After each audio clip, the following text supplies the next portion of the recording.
Frankly speaking আমি এ সম্পর্কে কিছুই জানি না এবং পত্রপত্রিকায় দেখি যে একটা ছোট মন্ত্রিসভা হবে। তবে মন্ত্রিসভায় নিশ্চয়ই যারা দীর্ঘদিন এই ফ্যাসিস্ট সরকারের বিরুদ্ধে আন্দোলন সংগ্রাম করেছে, অবদান রেখেছে, তারা নিশ্চয়ই এই মন্ত্রিসভায় স্থান পাবেন এবং মন্ত্রিসভায় আমরা আশা করি যে দুর্নীতি নিয়ে যাদের কোনো বদনাম নাই এ ধরনের ব্যক্তিরাই মন্ত্রিসভায় স্থান পাবেন, যাদের দক্ষতা আছে, জনগণের মধ্যে জনপ্রিয়তা আছে এবং স্বাধীনতা সার্বভৌমত্ব অক্ষুণ্ণ রাখার ক্ষেত্রে যারা কখনোই কোনো আপোষ করে না, এই ধরনের ব্যক্তিরা মন্ত্রিসভায় থাকবেন বলে আমি আশা করছি। জোটের সদস্য আমি আশা করি তারা থাকবেন, কজন থাকবেন ঠিক বলতে পারছি না, তবে তারা থাকবেন। আমরা আশা করছি যে এই মন্ত্রিসভা নবীন এবং প্রবীণের সংমিশ্রণে গঠিত হবে। আরেকটি চ্যানেল রয়েছে যে আইন শৃঙ্খলা পরিস্থিতির ঘোরতর অবনতি হয়েছে।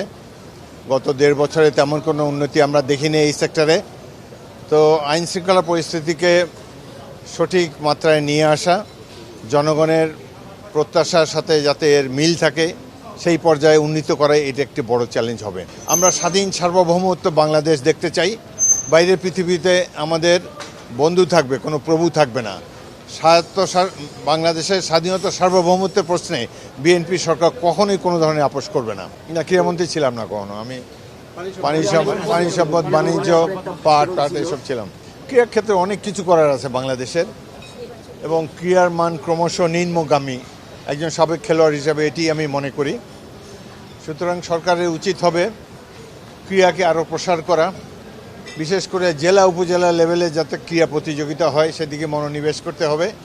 কেবলমাত্র স্টেডিয়াম বানালে হবে না, আমাদের খেলাটাকে আরও ছড়িয়ে দিতে হবে এবং স্কুল কলেজ থেকে প্রতিশ্রুতিশীল তরুণদেরকে বের করে এনে তাদেরকে প্রশিক্ষণ দিতে হবে, জনগণকে ক্রীড়ানুরাগী করা, যাতে করে মাদকের কুফল থেকেও জনগণ অনেকটা রক্ষা পাবে যদি ক্রীড়াক্ষেত্রে সরকার আর আন্তরিকভাবে কর্মসূচি নেয়।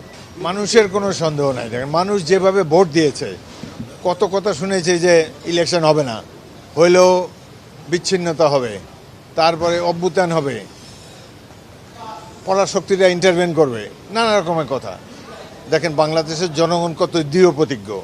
আমি বাংলাদেশের সাধারণ মানুষকে স্যালিউট জানাই 12ই ফেব্রুয়ারিতে শান্তিপূর্ণ একটি নির্বাচন উপহার দেওয়ার জন্যে এবং এই ঐক্য বাংলাদেশের সম্পদ। আগামী দিনে এই ঐক্যের কারণেই বাংলাদেশে এগিয়ে যাবে।